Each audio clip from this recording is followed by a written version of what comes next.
Remember when a Saturday meant piling into the station wagon and heading to the mall, where dinner wasn't just food, but an event?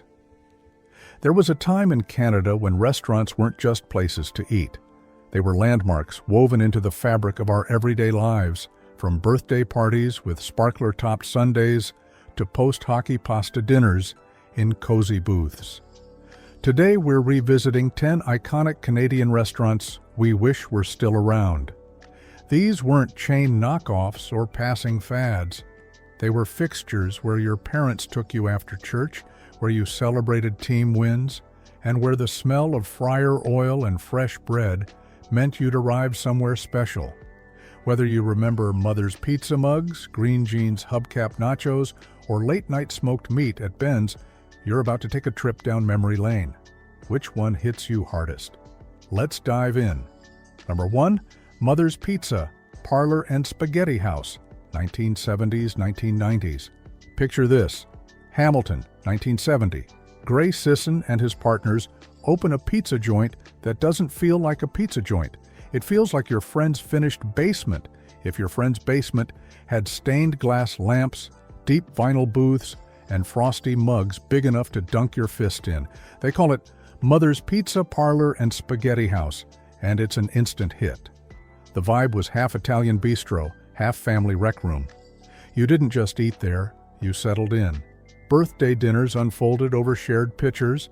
Minor hockey teams celebrated wins with pitchers of pop and towers of garlic bread. The decor leaned into cozy excess. Brick accent walls, wood paneling, colored glass lampshades casting warm amber light across red checkered tablecloths. By the mid-'80s, Mother's had exploded. Over 100 locations across Canada, the United States, and even the UK. For a generation of small-town and suburban Canadians, Mother's wasn't a brand, it was the place. You could walk into one in Sarnia or St. Catharines and know exactly where the washrooms were, exactly how the house pizza would taste. But the late 80s were brutal. Receivership hit. Ownership changed hands. The early 90s recession squeezed margins and made long leases dangerous. Meanwhile, heavyweight competitors, both sit-down chains and delivery-focused players, flooded the market. Core stores began shuttering through the early 90s, and by the end of the decade, Mother's was mostly a memory. Number 2, Lick's Homeburgers and Ice Cream, 1980s, 1990s. Toronto, 1980. Queen Street East. A woman named Denise Meehan opens a burger joint that refuses to play by the rules. The burgers are thick and hand-smashed. She calls them Homeburgers. The staff doesn't just cook, they sing, loudly. With enthusiasm bordering on alarming, Lick's wasn't trying to be McDonald's, it was trying to be the opposite.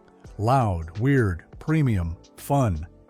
The kind of place where a line cook might serenade your order and you'd leave grinning, clutching a bag of crinkle fries and a milkshake so thick the straw stood upright. It worked.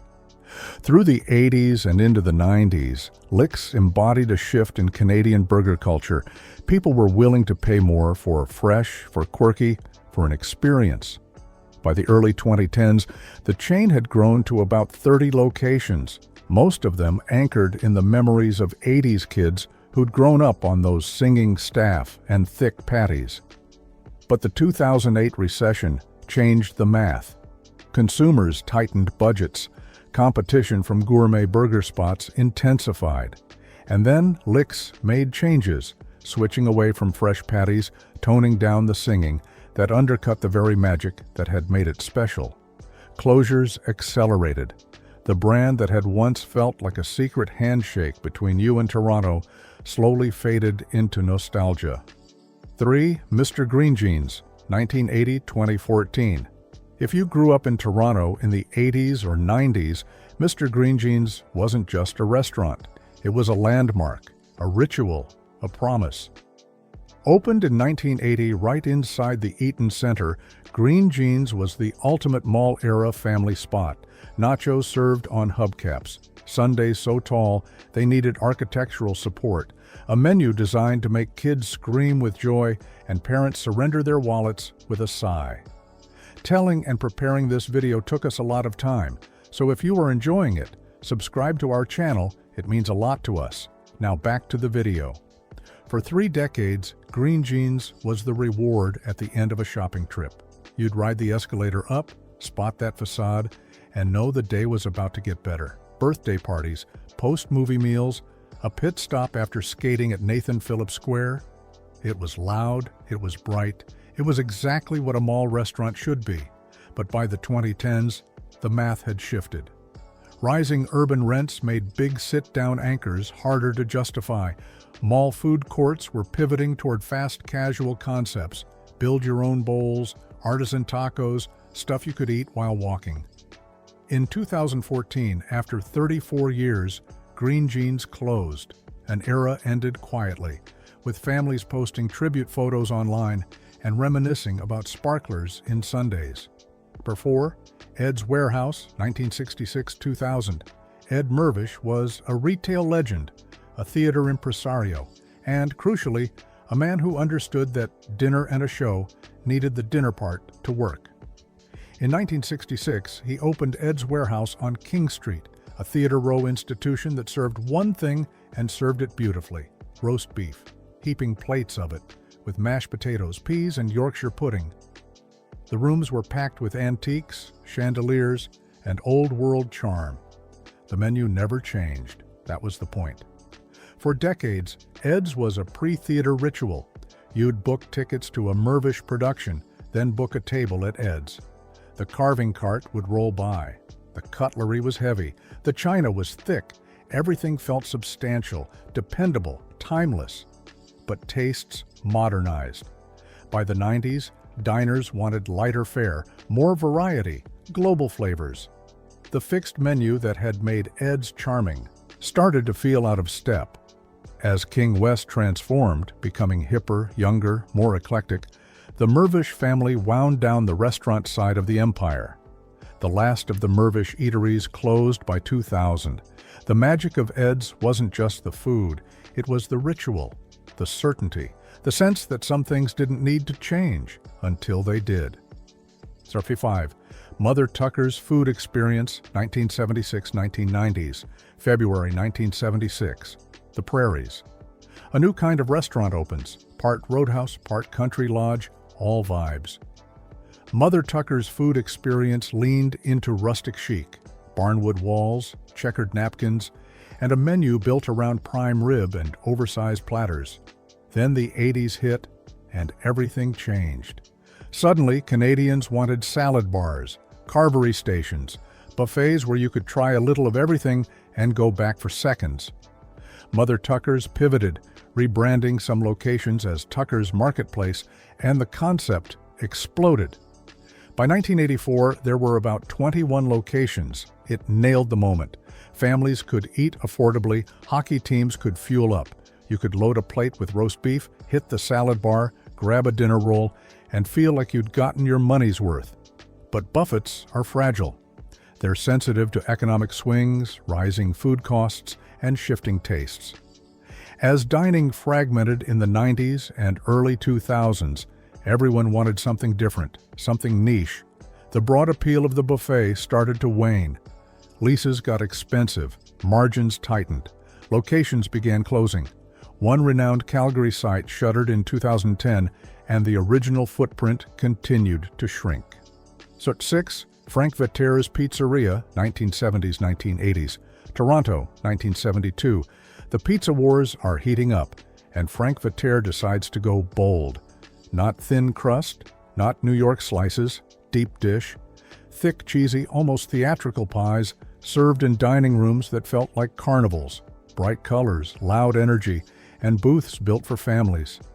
Frank Vetere's Pizzeria wasn't subtle. It was the kind of place where kids felt like they were on an adventure, where the pizza took 20 minutes, but the wait was part of the fun. You'd sit in a bright vinyl booth, flip through the jukebox selections, and know that when that pan pizza arrived, it was going to be an event. The 70s were pizza's golden age in Canada, and Vetere's carved out its niche. It felt different, special occasion different. The kind of place you went after a school book fair. or to celebrate a good report card. But the late 80s were ruthless. Delivery specialists offered convenience, value players undercut prices, national sit-down chains had scale and marketing budgets, and Vetere's flamboyant build-outs, those wild, colorful interiors, were expensive to maintain. One by one, locations disappeared, and by the 90s, Frank Vetere's was mostly a memory, etched in the minds of kids who'd once watched cheese stretch from pan to plate. Number 7. Woodward's store restaurants and coffee shops till 1993. Out west, Woodward's wasn't just a department store, it was an institution. And inside every Woodward's was something magical, a cafeteria, a coffee shop, a little oasis where you could take a break from shopping and sit for a hot meal. The ritual was simple and perfect. You'd shop the famous food floor, bulk bins, fresh produce, deli counters, then head upstairs for a tray-slide lunch, chicken pot pie, lemon meringue, a cup of coffee refilled without asking. It was affordable, reliable, and deeply woven into the fabric of daily life in British Columbia. For families, the cafeteria was part of the shopping experience. It made a trip to Woodward's feel like a whole day out, an event. You weren't just buying socks, you were living. But the early 90s were brutal for Canadian retail. Consolidation, competition, changing shopping habits. In 1993, Woodward's went bankrupt and closed. With it went the cafeterias, the coffee shops, the food floor. Another casualty of the retail wars and another piece of everyday Western Canadian life lost to memory. Number 8. Eaton's 9th floor restaurant till 1999. Walk into the Eaton's on Sainte Catherine in Montreal. Take the elevator to the 9th floor. Step out, and suddenly you're somewhere else. Somewhere grand. Le 9e, the Eaton's 9th floor restaurant, was breathtaking. Art Deco murals, high ceilings, city views. It wasn't just lunch, it was occasion. For 68 years, it served as Montreal's public living room, a place where school trips became memories, where prom lunches felt impossibly elegant, where you could sit with silver service and feel like the city was yours. It was the kind of restaurant that made department store dining feel aspirational. You didn't grab a tray and shuffle through a line. You were seated, you were served, you mattered. But as Eaton's buckled under late 90s retail pressures, losing ground to malls, big box stores, and changing consumer habits, the 9th floor became unsustainable. In 1999, Eaton's declared bankruptcy. The restaurant closed. On its final day, bagpipes played Amazing Grace. An era ended with dignity and sorrow. Number 9. Golden Griddle Family Restaurants, 1964-1990s. Toronto, 1964. A simple idea. What if breakfast didn't have to end at 11? Golden Griddle turned breakfast all day into a Canadian comfort ritual. Big plates of pancakes, bottomless coffee, red vinyl booths that squeaked when you slid in, sausages, eggs, toast, and hash browns. Nothing fancy, everything reliable. Through the 70s, 80s, and 90s, Golden Griddle was where you went on weekend mornings. Newspapers spread across the table, kids trading sausages for extra pancakes, snow-wet mitts drying on the heater by the door. It was the kind of place where you could meet someone without planning much. Just Golden Griddle at 10? The vibe was unpretentious, almost aggressively normal, and that's why it worked. You didn't go to Golden Griddle to be impressed. You went to be fed, comforted, and sent back into the world with a full stomach and a decent bill. But the breakfast market got crowded.